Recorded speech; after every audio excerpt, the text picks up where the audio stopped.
In this tutorial, I'll show you how to download an image from Google Sheets using a simple method that works whether the image is inside a cell or floating above it.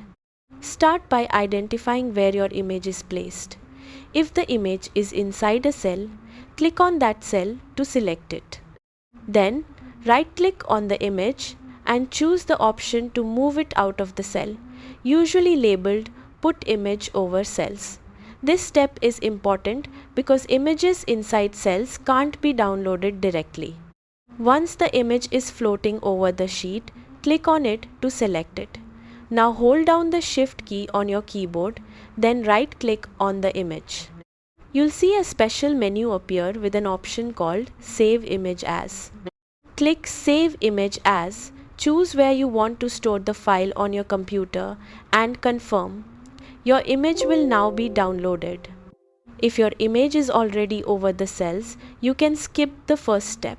Just select the image, hold Shift, right-click and save it directly.